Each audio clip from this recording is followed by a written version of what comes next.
Uno. Muy buenos días, un saludo muy especial en nombre de la doctora Gloria Estela López Jaramillo, presidenta del Consejo Superior de la Judicatura, de los demás magistrados que integran la corporación. De igual forma, un saludo muy especial en nombre de la doctora Marilucero Novoa Moreno, directora de la Escuela Judicial Rodrigo Lara Bonilla. Sean todos bienvenidos a esta conferencia virtual denominada La privación injusta de la libertad a la luz del control de convencionalidad, que hace parte del ciclo de capacitación en prevención del daño antijurídico en la administración de justicia. La privación injusta de la libertad como título de imputación de la responsabilidad patrimonial del Estado se ha constituido en la principal causa de litigio para la rama judicial.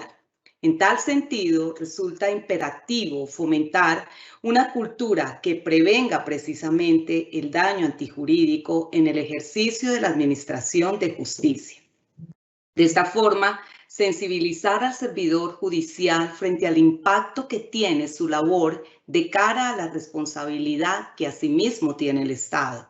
La prevención del daño antijurídico contribuye con la garantía y salvaguarda de los derechos y libertades de las personas en el marco del Estado Social de Derecho y se constituye como una necesidad para la construcción de ese Estado y la gestión precisamente del Estado y por ende para el ejercicio de la labor judicial.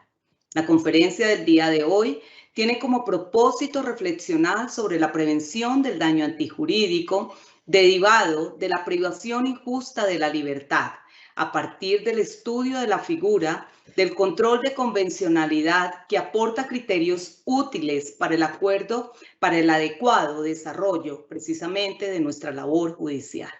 El día de hoy tenemos el gusto de contar de nuevo con el doctor Luis Eduardo Mesa Nieves. El doctor Mesa es abogado de la Universidad del Rosario, especialista en gestión pública e instituciones administrativas de la Universidad de los Andes y Derecho Constitucional, docente universitario, formador de nuestra escuela judicial y se desempeña actualmente como magistrado del Tribunal Administrativo de Córdoba.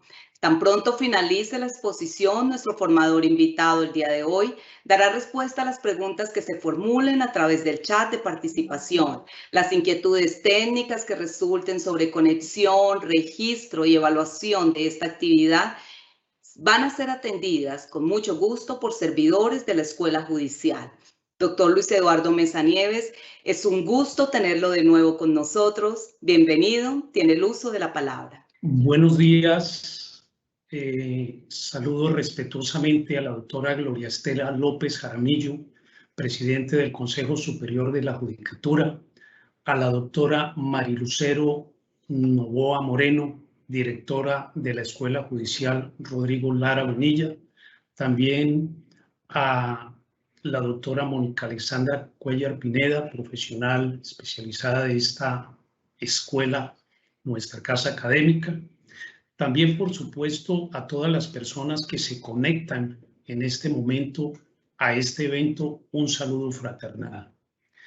Quiero expresar que para mí es un honor nuevamente estar aquí compartiendo con ustedes este espacio académico de la Escuela Judicial Rodrigo Lara Bonilla, principalmente porque me parece necesario destacar que la escuela ha venido desarrollando una importantísima labor de capacitación, sobre todo en estos tiempos adversos que nos ha tocado vivir.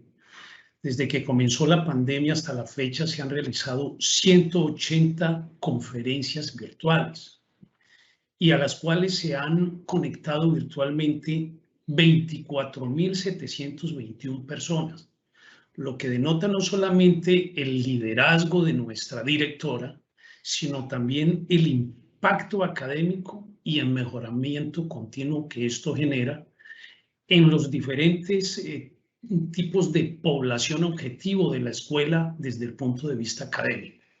De tal manera que me parece destacable esta labor y repito, es un honor contribuir a ello. Entonces, desde esta metodología de la escuela del saber ser, saber hacer, en esta oportunidad vamos a compartir algunas reflexiones, como se anotaba en la parte introductoria, sobre la privación injusta de la libertad a la luz del control de convencionalidad. En pasadas oportunidades lo hicimos desde la mirada de los criterios de la jurisprudencia del Consejo de Estado para definir la legalidad de la medida de aseguramiento. Hecho este preámbulo, me voy a permitir compartirles la pantalla, principalmente para comenzar a estructurar los objetivos que nos proponemos con esta charla. Muy bien. Entonces, el primer objetivo es contribuir a una adecuada aplicación del régimen de responsabilidad patrimonial del Estado por privación injusta de la libertad. Brindar elementos de interpretación sobre la aplicación de la convencionalidad como herramienta de sustentación de las decisiones judiciales en casos de privación de la libertad con la configuración de un daño antijurídico. Contribuir a la comprensión de los estándares, reglas y subreglas elaboradas por la Corte Interamericana de Derechos Humanos sobre la privación de la libertad. Generar conciencia en los operadores jurídicos que pueden incidir en la privación de la libertad, para que con una mirada desde la perspectiva convencional, constitucional y contencioso-administrativa eviten incurrir en la configuración de daños antijurídicos y una eventual responsabilidad internacional de Colombia.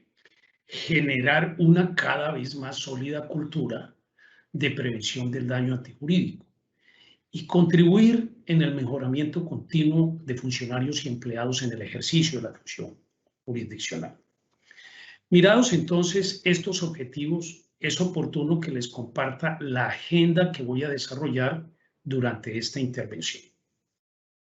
Primero comenzaremos con el concepto de control de convencionalidad, después miraremos los principales instrumentos internacionales que conforman el sistema interamericano, los órganos que lo conforman, las decisiones de estos órganos y su fuerza vinculante, para aterrizar en este primer segmento en el alcance del control de convencionalidad en la Corte Constitucional y en el Consejo de Estado.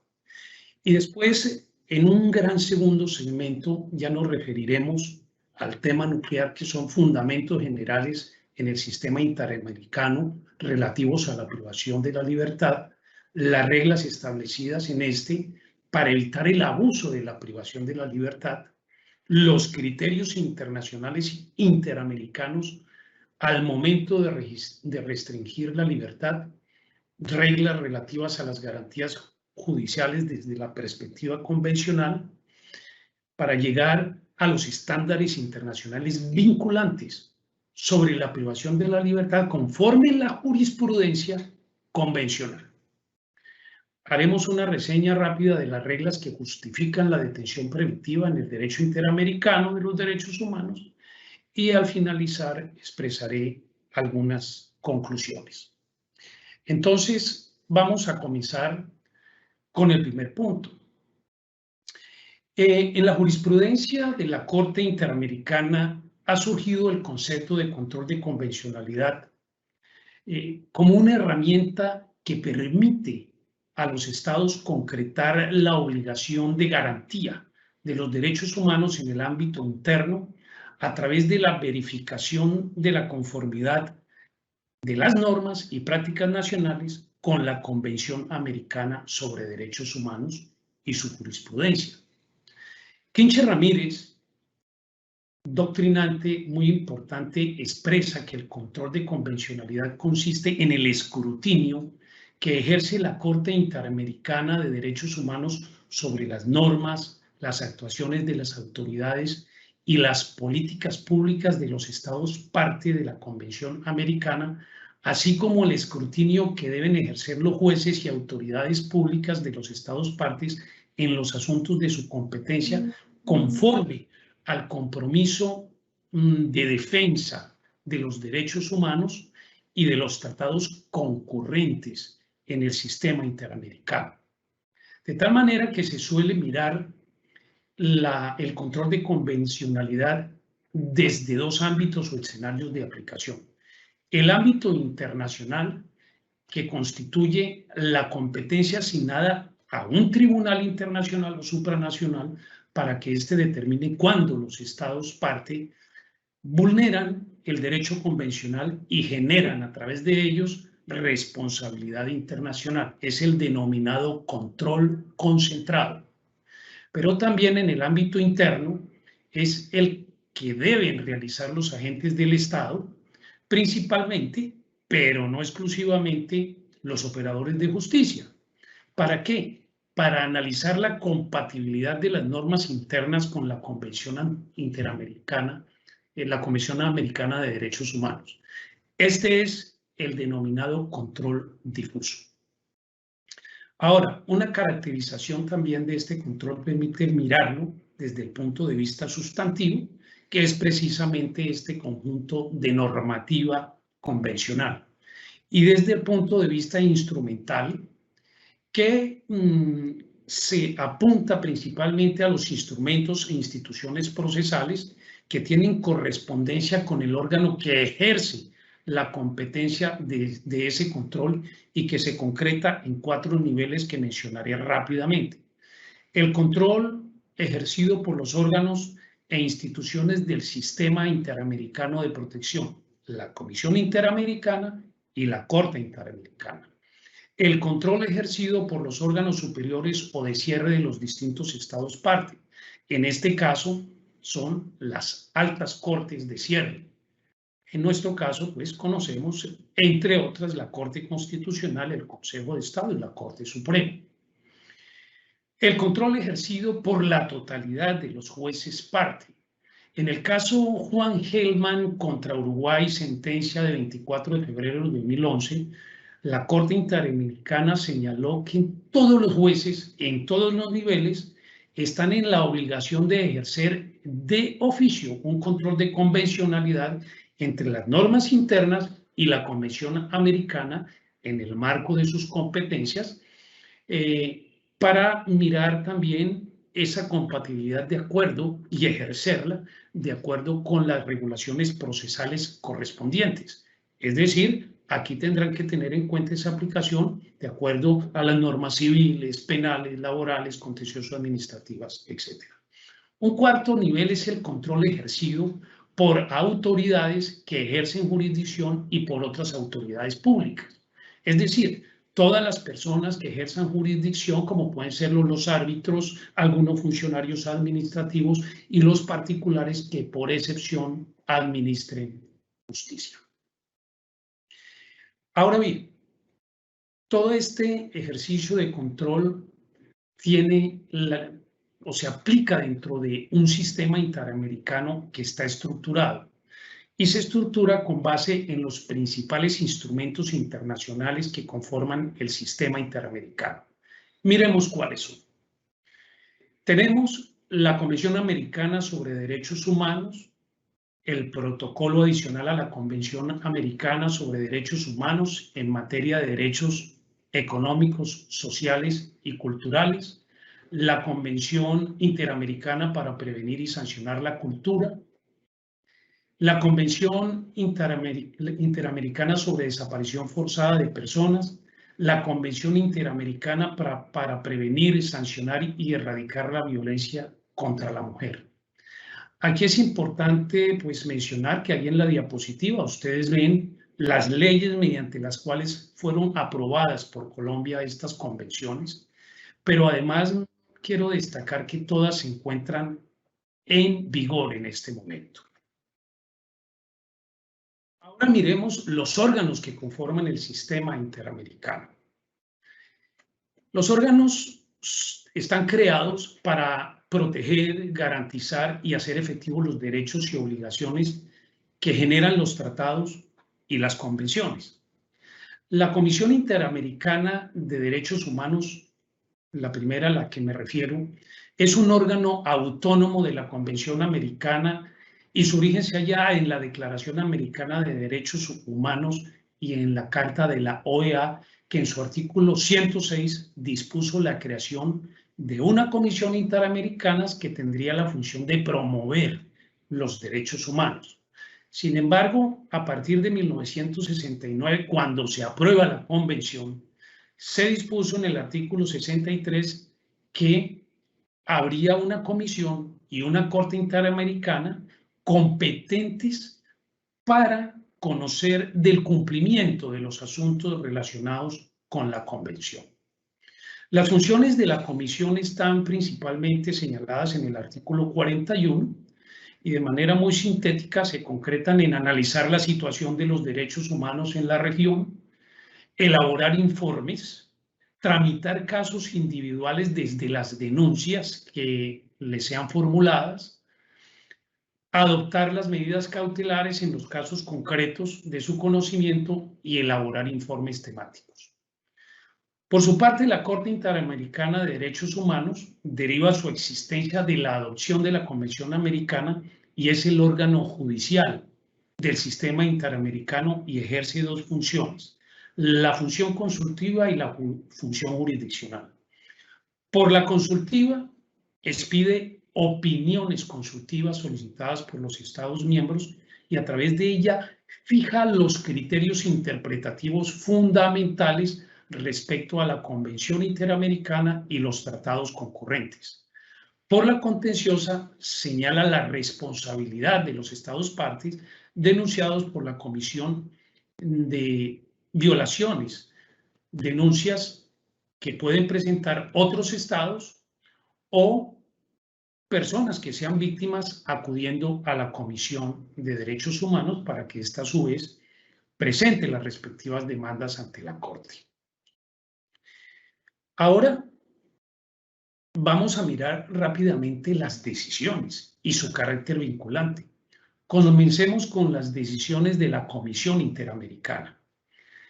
La Comisión Interamericana profiere varios actos, como son informes, conclusiones, recomendaciones y medidas cautelares, pero son las recomendaciones y las medidas cautelares los más destacados y sobre los que más se ha estudiado en el derecho convencional.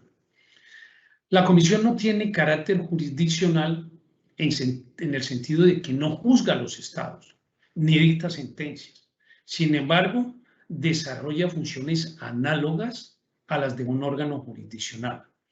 Las recomendaciones están contempladas en el artículo 41 literal B y consisten principalmente en pronunciamientos que hace la Comisión a propósito de denuncias hechas contra los estados por la violación de los derechos humanos y en ese sentido aparecen como elementos combinatorios y de corrección para los estados, en los cuales se indica cuáles son las modificaciones que deben introducir respecto de la situación existente o sus prácticas, bajo el riesgo de ser llevado el caso mediante demanda a la Corte Interamericana. En cuanto a su fuerza vinculante, hay polaridad. Digamos que los estados progresistas, los defensores de derechos humanos afirman su vinculatoriedad, mientras que los estados acusados y conservadores niegan dicho carácter. En relación con Colombia existe un precedente fijado por la Corte Interamericana en la sentencia del caso Caballero Delgado y Santana contra Colombia, en el cual se hizo referencia a la aplicación del inciso segundo del artículo 52, que establece la obligación de cumplir con las recomendaciones. En cuanto a las medidas cautelares, son de obligatorio cumplimiento y están previstas en el artículo 29 de la Convención, que fue el que sustituyó al anterior artículo 25 de la Convención. La doctrina tiene consenso sobre la obligatoriedad de las medidas cautelares y acude a argumentos normativos, como por ejemplo los consagrados en los artículos 33, 39 y 41b de la Convención. Además, el hecho de que las decisiones de la Comisión se toman a través de resoluciones, las cuales debe hacer cumplir el presidente según lo establece el artículo 10 del reglamento de la Convención, de la Comisión, perdón. En el caso de Colombia, la obligatoriedad de estas medidas cautelares fue aceptada y reconocida por la Corte Constitucional en sentencias T786 de 2003, T524 de 2005 y T030 de 2016. En ella destacó, en esta última, que las medidas cautelares son vinculantes porque Colombia reconoció competencia a dicho órgano en materia de derechos humanos y porque desarrollan la convención, la cual integra el bloque de constitucionalidad.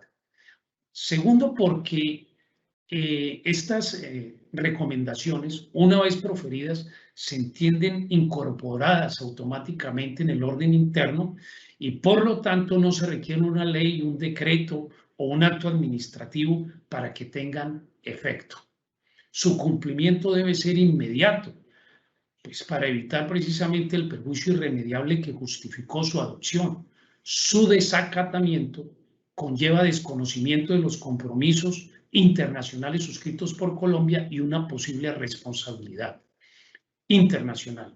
Y se diferencian de las recomendaciones no vinculantes en el sentido de que estas recomendaciones aluden a situaciones de violaciones generalizadas, mientras que las medidas cautelares se refieren a casos concretos. En cuanto a las decisiones de la Corte Interamericana, en este caso nos referimos a las opiniones consultivas y las sentencias dictadas por la Corte. Aquí también existe discusión en cuanto a su obligatoriedad. Sin embargo, hay una tendencia mucho mayor a aceptar la obligatoriedad de las unas y las otras. Miremos las opiniones consultivas. El objeto de la opinión consultiva, consideradas o establecidas en el artículo 64 de la Convención, es la de interpretar la Convención Americana y sus tratados concurrentes. En concreto, la Corte responde a las consultas que formulan los Estados miembros acerca de la compatibilidad de las normas internas con la Convención y a la interpretación de la Convención o de otros tratados concernientes a la protección de derechos humanos en los Estados americanos. Hasta junio de 2021 se habían proferido 26 opiniones consultivas por la Corte. En 1997 dijo la Corte Interamericana que aun cuando la opinión consultiva no tiene la fuerza vinculante de una sentencia, en un caso contencioso, tiene en cambio efectos jurídicos innegables desde 3 puntos de vista. Primero, la existencia de la norma convencional interpretada, denominada res interpretata, que se erige para todos los Estados miembros de la OEA, que el control de convencionalidad que deben realizar los diversos órganos debe ser hecho también sobre la base de lo que señale la Corte en su competencia consultiva, y que la función consultiva se erige para todos los Estados miembros de la OEA en una fuente de interpretación y obligatoria para todos los estados independientemente de que hayan o no ratificado la convención. Vamos ahora a las sentencias de la Corte Interamericana, que están previstas en el artículo 66 de la Convención. Aquí se puede afirmar, considerando los fenómenos de constitucionalización e internacionalización del derecho, que las reglas y estándares fijados por los tribunales internacionales tienen mayor exigibilidad. Sin embargo, hay 3 modelos de recepción. El modelo de rechazo, que es el modelo adoptado por Venezuela.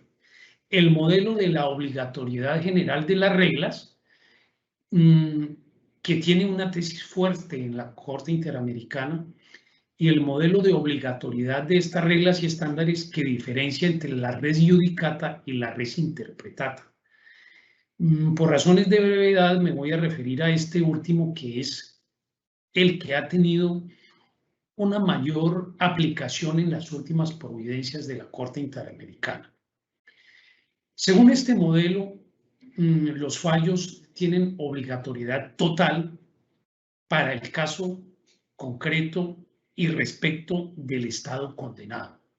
y carácter de doctrina convencional obligatoria para todos los demás estados parte en la convención. Y hay cuatro tesis que rigen esta interpretación. Primero, la obligación plena para el estado condenado de acatar y cumplir el fallo. Segundo, la obligación plena para el estado condenado de acatar y cumplir la ratio decidendi del fallo contenida en la parte considerativa. Tercero, el control de convencionalidad como obligación plena para las autoridades y demás autoridades del estado condenado de cumplir la parte resolutiva y la ratio decidendi del fallo. Y cuarto, el control de convencionalidad como obligación que tienen los demás estados parte para cumplir la ratio decidendi de los fallos proferidos por la Corte. En este modelo, repito, se tienen dos planos de aplicación. La res judicata, que es la aplicación de los efectos de cosa juzgada internacional con eficacia interpartes, y la res interpretata, que consiste en los efectos de cosa juzgada internacional con eficacia erga omnes hacia todos los estados parte. Muy bien. Mirada estas reglas o este plexo convencional, miremos el control de convencionalidad en la Corte Constitucional y en el Consejo de Estado de una manera muy breve. En cuanto a la Corte Constitucional, pues primero hay que aclarar que la Convención Americana no impone un modelo específico para los estados. Los estados son autónomos en establecer el modelo de organización institucional para fijar el control de convencionalidad. En el caso de Colombia, pues sabemos que existen varias cortes. En este caso, aquí de lo que se trata es de mirar cómo se ha recibido toda esa normatividad por parte de la Corte Constitucional y su doctrina. Y aquí es muy importante porque aparece un protagonista, el bloque de constitucionalidad. De acuerdo con la Corte Constitucional, en la sentencia 327/2016, señaló que los artículos 4, 44, 93, 94, 102 y 214 de la Constitución establecen un mandato que ordena la integración material de ciertas normas y principios que no hacen parte de la Carta, pero que deben integrarse para denominar precisamente lo que se conoce como bloque de constitucionalidad. Y ahí es donde entran a jugar para complementar a las normas constitucionales todos los tratados concernientes a los derechos humanos. En la sentencia C-659/2016, de manera expresa, la Corte Constitucional dijo que el bloque de constitucionalidad se acompasa con aquella que desarrolla la jurisprudencia de la Corte Interamericana a partir del caso Almonacid Arellanos contra Chile, que exige a todas las autoridades hacer este control de convencionalidad a la luz de la Convención, fundado en el artículo 2 del Pacto de San José, que exige adecuar las normas de derecho interno a los compromisos en materia de derechos humanos adquiridos con la Convención, pero destacando que no está diseñado como un procedimiento específico, sino que se trata de un ejercicio complementario dentro de las funciones y competencias de cada órgano. Por su parte, en cuanto al Consejo de Estado, el Consejo de Estado ha venido estableciendo una sólida línea jurisprudencial derivada del control de convencionalidad y principalmente en tres escenarios.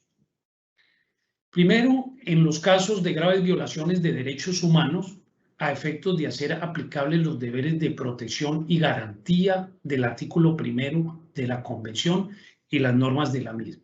Segundo, en aquellos casos en que resulta aplicable el principio de la reparación integral del daño.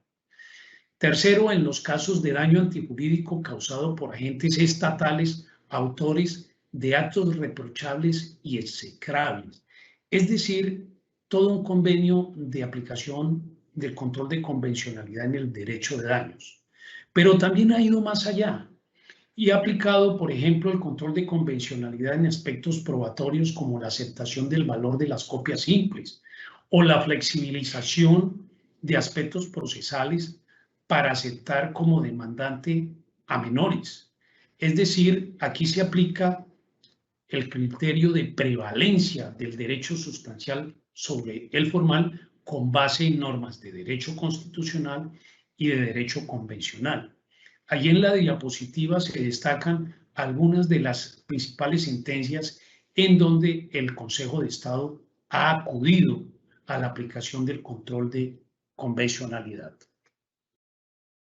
Bien, ahora a pasar a un segundo gran segmento que son los fundamentos generales en el sistema interamericano relativos a la privación de la libertad. El primer gran fundamento es la efectividad de los instrumentos o medios procesales destinados a garantizar los derechos humanos. El fundamento convencional sustancial se encuentra en los artículos 1.1, 2, 7, 8.1, 10 y 25 de la Convención, que se refiere a la tutela del derecho a la justicia. Digamos también que es la justicia efectiva. En ese sentido, la Corte ha sostenido que la exigencia de garantías en un proceso se materializa siempre que se observen todos los requisitos que sirvan para proteger, asegurar o hacer valer la titularidad de los derechos de quien está sometido a un proceso. Condiciones que deben cumplirse para asegurar además una defensa adecuada. El otro sustento es el de acceso a la administración de justicia.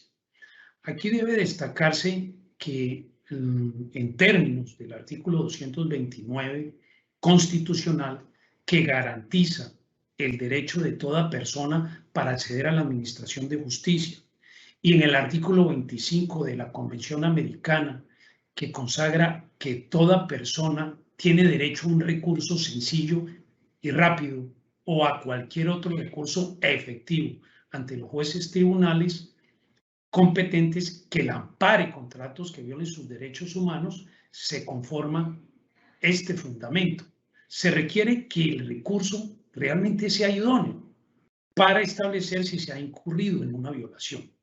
De manera que en el contexto convencional no serían idóneos aquellos recursos que por las condiciones generales del país o circunstancias del caso concreto resulten ilusorios.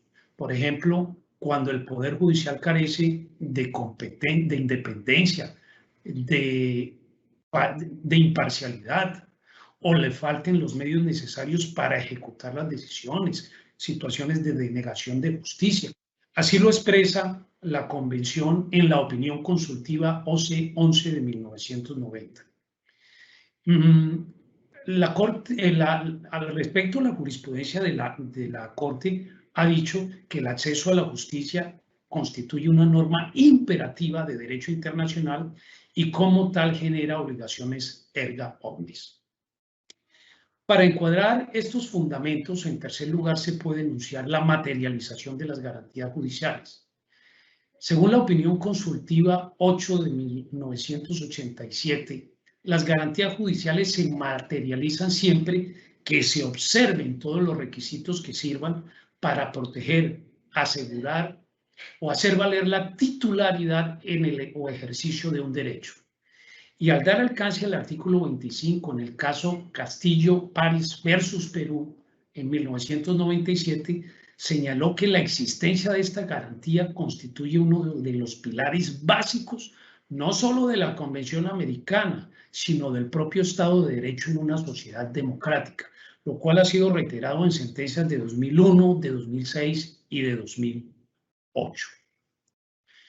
Miremos ahora las reglas establecidas para evitar el abuso de la privación de la libertad desde la perspectiva de la convencionalidad y la jurisprudencia de la Corte Interamericana.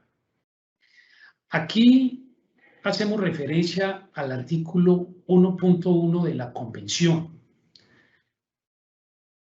Vamos a mirar allí su texto en pantalla. Desde la perspectiva de la convencionalidad, la protección de la libertad exige la imperativa aplicación de los mandatos de este artículo en cuanto al compromiso de los Estados por el respeto a los derechos y libertades reconocidos en la Convención, procurar su libre y pleno ejercicio. Y cuanto al artículo segundo, que igualmente ahora ustedes lo ven en pantalla, de la Convención, es necesario tener presente su imperativa aplicación en cuanto a la adopción de todas las medidas para hacer eficaz el ejercicio de los derechos y libertades. Ahora, miremos cuáles entonces son los criterios internacionales al momento de restringir la libertad, que se desprenden especialmente del artículo 7º de la Convención.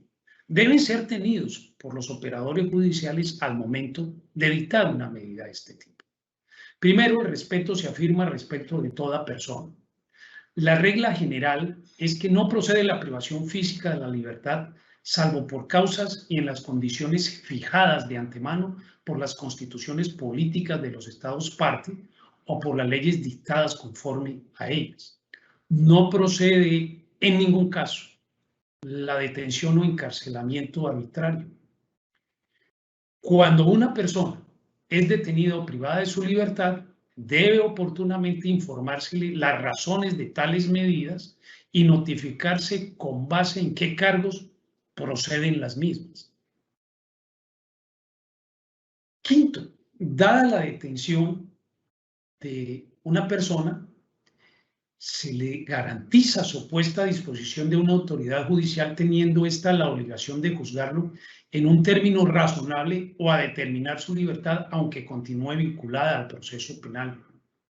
Sexto, la libertad puede condicionarse si de ello depende garantizar que se asegure la comparecencia a juicio de la persona procesada y el logro de la justicia material dentro del caso que se adelante. En todo caso, la persona detenida o privada de la libertad puede acudir ante una autoridad judicial para que resuelva acerca de la legalidad de las mismas. La amenaza de ser detenido o privado de la libertad ante la que pueda exponerse una persona debe contar con la garantía del recurso efectivo para que la autoridad resuelva sobre su legalidad. No hay lugar a detención por deudas salvo lo relacionado con el incumplimiento de los deberes alimentarios. Ahora bien, estas reglas convencionales se ven complementadas por otro conjunto de reglas relativas a las garantías judiciales establecidas en los artículos 8.1 y 25 de la Convención. Estas reglas se contraen a las siguientes: afirmación plena de los derechos de defensa, debido proceso y contradicción, obligación para que toda persona sea juzgada por un juez independiente e imparcial, derecho a la presunción de inocencia, salvo que se establezca legalmente su culpabilidad, y respeto por el nos bis in idem y la cosa juzgada. Estas reglas también se complementan por otras adicionales, como son la publicidad del proceso penal, salvo en casos en los que deba preservarse los intereses de la justicia, el juzgamiento de acuerdo con la ley penal previa, cierta y escrita, y el derecho al ejercicio de un recurso sencillo y rápido ante autoridades judiciales competentes. Llamo la atención que en estas garantías se desprende que debe existir un juez natural, es decir, el juez competente para que en realidad éste pueda convencionalmente tomar la decisión respecto no solamente a la medida de aseguramiento, sino también a la responsabilidad del procesado. Mirado este plexo convencional, vamos a mirar los estándares internacionales vinculantes sobre la privación de la libertad conforme al control de convencionalidad y la jurisprudencia de la Corte. El primero es el de presunción de inocencia. Se considera que es un estado que le pertenece a la persona sometida a un proceso, un estatus que debe ser destruido, que debe ser desvirtuado por el Estado. La Corte, en sentencia de 1 de febrero de 2006, en el caso López Álvarez contra Honduras, entre otros argumentos, dijo que este principio implica lo siguiente: que la carga de la prueba corresponde al Estado, que el imputado debe ser tratado como inocente, que como regla general la persona debe afrontar el proceso en libertad, que de ser adoptada la detención preventiva, el estatus jurídico de inocente no se pierde, pues este permanece incólume hasta que el fallo condenatorio quede en firme, que la detención preventiva debe estar apoyada en límites estrictamente necesarios de justificabilidad y razonabilidad. Las anteriores consideraciones permiten vincular este estándar con el principio de legalidad, la imposición de las medidas restrictivas de la libertad, que impone el deber de establecer causas y condiciones cuyo reconocimiento en nuestra legislación aparece en la Constitución, artículos 4, 6, 28, 29, en la Ley 906 de 2004 y en el bloque de constitucionalidad. La excepcionalidad está estrechamente ligada con el derecho a la presunción de inocencia. Se sustenta en el hecho de que la detención preventiva es la más rigurosa medida cautelar que se puede imponer al imputado y por lo tanto su aplicación debe ser excepcional. La Corte Interamericana ha indicado que es necesario ponderar seriamente la justificación, las características, la duración y las alternativas de la prisión preventiva. La proporcionalidad en términos de inequivalencia. De manera concreta, este principio conlleva que una persona con medida cautelar no puede recibir el mismo trato que un condenado, evitando así la relación entre encarcelamiento y pena, que sean similares una y otra. Deben ser inequivalentes o desequilibradas al punto que la persona procesada se presuma inocente y no reciba un trato igual a un condenado. Esto se afirma en el informe de la Comisión 35 de 2007. El mérito sustantivo tiene que ver con los medios de prueba. Para el caso de Colombia sería la inferencia de autoría y participación. El sustento deviene de la prohibición de realizar detenciones arbitrarias. Igualmente, con la fundamentación y verificación de los fines de la medida de aseguramiento. Deben existir indicios racionales y elementos de prueba que habrían satisfecho a un observador objetivo, como se desprende de diferentes sentencias de 2004, de 2005, de 2014 y de 2019, esta última en el caso Jenkins contra Argentina. Los fines del aseguramiento preventivo. Además de ser legal, la medida de privación de la libertad debe ser necesaria. Debe ser necesaria y razonable. Debe entenderse como un fundamento legítimo la prisión preventiva, pero además como un fundamento legítimo de las garantías a las cuales puede quedar subordinada la libertad del imputado mientras se encuentre pendiente del proceso.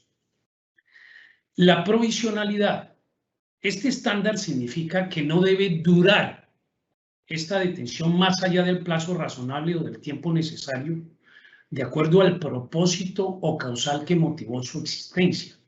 La Corte ha dicho que cuando no se evalúa oportunamente y correctamente la evidencia exculpatoria, se desconoce el estándar de provisionalidad.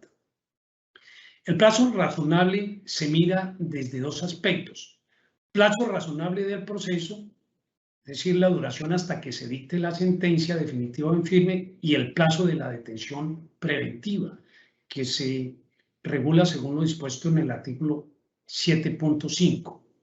La Comisión ha dicho que cuando se mantiene una persona en detención preventiva, más allá del término de duración razonable, el operador judicial tiende a dictar sentencias condenatorias para avalar precisamente la decisión de haber encarcelado a una persona que podría haber sido inocente, pero avala esa detención. Gradualidad. Aquí tiene que ver con la alternatividad de la detención preventiva. El juez puede imponer una o varias medidas conjunta o indistintamente, según el caso, adoptando precauciones necesarias para asegurar su cumplimiento. Por ejemplo, en los casos de personas con notoria insolvencia económica, no deberá imponerse una medida de carácter prendario o económico. Este estándar se contempló y se hizo mención explícita en el informe sobre el uso de prisión preventiva en las Américas de 2013 y nuestra Corte Constitucional en la sentencia C-318 de 2008. Este estándar permite proponer que las medidas alternativas al encarcelamiento intramural deberían ser la regla general. Vamos a mirar rápidamente las reglas que justifican entonces la detención preventiva desde el punto de vista convencional. Primero, si se afirma la presunción de culpabilidad del procesado. Segundo, cuando existe peligro de fuga. Tercero, cuando existe la necesidad de investigar. Cuarto, si se presenta un riesgo inminente de presión o sujeción indebida a testigos. Y quinto, con el objetivo de preservar el orden público. Respecto de este último, me parece importante contextualizarlo conforme al informe mencionado de 2013 de la Comisión, en donde se reconoce el deber que tienen los estados de mantener el orden público y proteger del delito y la violencia a todas las personas bajo su jurisdicción. Sin embargo, reitera el principio largamente establecido en el sistema interamericano de que, independientemente de la naturaleza o gravedad del crimen que se persiga, la investigación de los hechos y eventual enjuiciamiento de determinadas personas deben desarrollarse dentro de los límites y conforme a los procedimientos que permitan preservar la seguridad pública en el marco pleno del respeto a los derechos humanos. Bien, voy ahora a abandonar la pantalla para referirme a unas conclusiones en este marco. Con base en toda esta normatividad convencional, con estos criterios jurisprudenciales y con estos estándares vinculantes, la primera conclusión que podemos llegar es que el control de convencionalidad, así como ahora, después de esta pandemia, el uso de los medios tecnológicos, vino para quedarse. Y vino para quedarse el control de convencionalidad porque el desarrollo conceptual de los principios, estándares vinculantes internacionales y las formas de recepción de estos por las Cortes, como en el caso de Colombia, dan cuenta de la progresiva vinculatoriedad del derecho internacional de los derechos humanos a través del control de convencionalidad. La segunda conclusión es que en materia de privación de libertad, de privación de la libertad, los operadores judiciales tienen un claro deber de tomar las decisiones correspondientes respetando esos estándares vinculantes de derecho internacional. Y para ello, por supuesto, tienen, como lo vimos, una herramienta muy importante de integración, que es el bloque de constitucionalidad. Con ello, se evita que se expidan medidas de restricción que desconozcan los mismos. Y en tercer lugar, el control de convencionalidad permite prevenir la configuración de daños antijurídicos por privación injusta de la libertad, que será injusta en este marco cuando se desconozcan los estándares vinculantes internacionales. De manera que la doctrina del Consejo de Estado sobre legalidad de la medida de aseguramiento se ve complementada con el control de convencionalidad para, desde un lado, establecer la privación injusta en términos de legalidad y constitucionalidad y la privación injusta en términos convencionales. Herramientas de interpretación que se complementan, pero además para evitar por parte del operador jurídico que una aplicación indebida del plexo de los estándares vinculantes internacionales devenga eventualmente en una responsabilidad internacional del Estado. Con eso entonces concluyo esta intervención y paso entonces a dar palabra a la doctora Mónica Alexandra Cuellar para el cierre del evento y algunas preguntas en el caso de que haya la necesidad. Muchas gracias. Doctor Luis Eduardo, muchísimas gracias. Vamos al fragmento de preguntas. La primera, doctor Mesa. ¿Cómo considera que se ha venido aplicando en Colombia el estándar de proporcionalidad en términos de inequivalencia? Muy bien. Gracias por esta pregunta. Esto nos lleva a mirar rápidamente un informe, el informe de 2013 de la Comisión, en donde existe la preocupación por el abuso de la utilización de la prisión preventiva.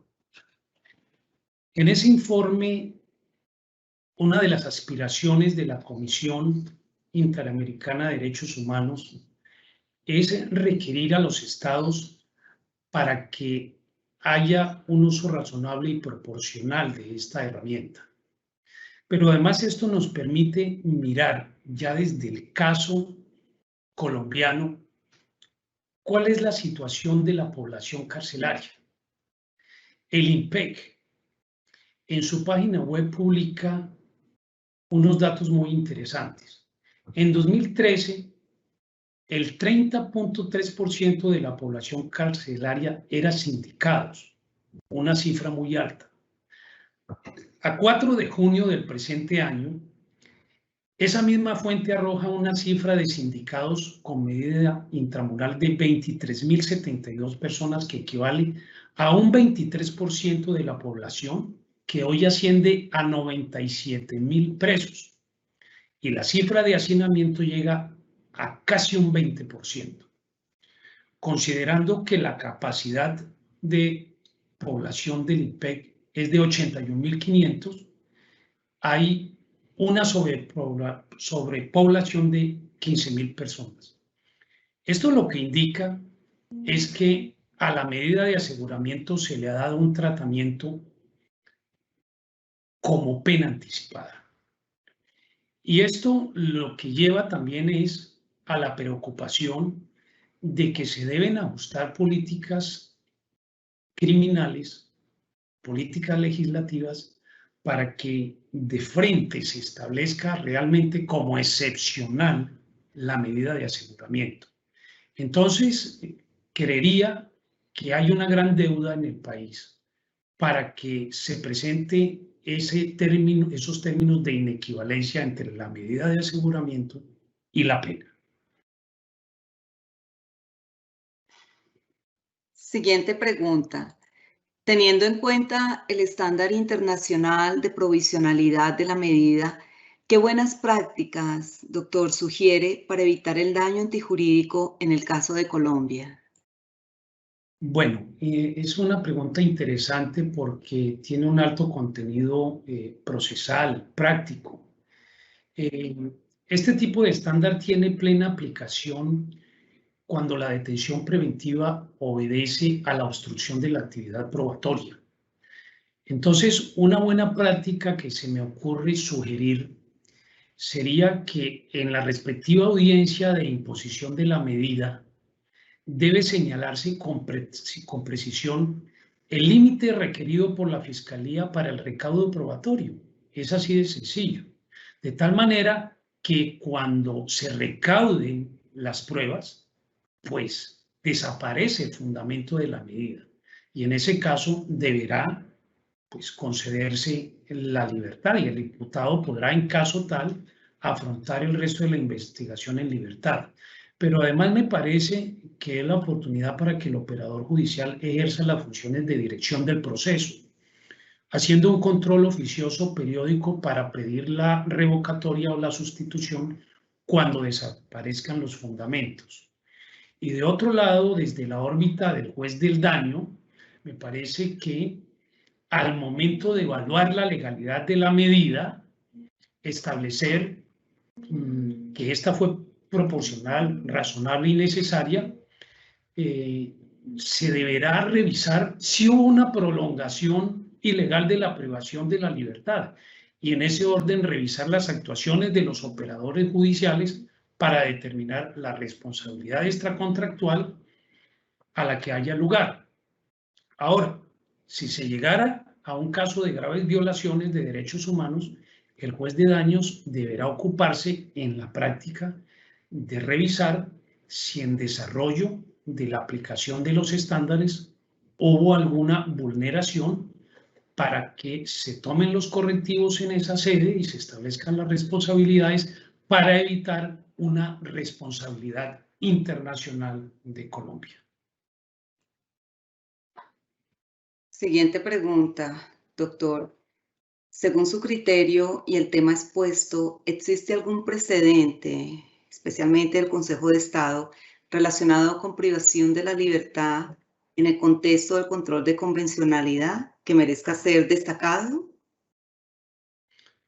Bueno, me parece oportuna esta pregunta porque nos remite a un caso concreto y es muy útil académicamente mirar cómo opera esto en sede de la jurisdicción contenciosa frente a un caso concreto. A mí me llamó la atención, por ejemplo, un caso académicamente destacable y paradigmático, que es el contenido en el radicado 28642, sentencia del 27 de marzo de 2014 de la sección tercera del Consejo de Estado. En este proceso surgió por una demanda de reparación directa por privación injusta de la libertad de 3 exmilitares del ejército que en su momento ocuparon el cargo de general, coronel y sargento. Estas personas fueron cobijadas en 1996 con medida de aseguramiento proferida por la Unidad de Derechos Humanos de la Fiscalía General de la Nación, dada su presunta participación en delitos de secuestro extorsivo, homicidio agravado y vinculación con grupos paramilitares. Y en ese caso se revisó unos hechos graves en donde se terminó con la vida de 19 comerciantes que viajaban en la región del Magdalena Medio los días 6 y 7 de octubre de 1987, cuyos cadáveres fueron lanzados a un afluente del río Magdalena. Estos exmilitares demandantes fueron absueltos por el Comando del Ejército, juzgado militar de primera instancia, en sentencia de 18 de junio de 1997, decisión confirmada por el Tribunal Superior Militar el 17 de marzo de 1998. Ahora, antes de esa absolución, conforme se lee en esa sentencia, se presentó un conflicto positivo de competencias propuesto por uno de los entonces investigados y por el Comando del Ejército, alegando que la competencia para conocer del asunto era de la Justicia Penal Militar. Ese conflicto de competencia lo conoció el Consejo Superior de la Judicatura, Sala Disciplinaria, otorgando la competencia a la Justicia Penal Militar. Paralelamente, las víctimas familiares de los 19 comerciantes presentaron los hechos ante la Comisión Interamericana de Derechos Humanos, la cual presentó demanda ante la Corte Interamericana por haberse violado la convención en relación con estas víctimas. Este caso fue conocido como el caso de los 19 comerciantes contra Colombia y la Corte condenó al Estado colombiano en sentencia del 5 de julio de 2004.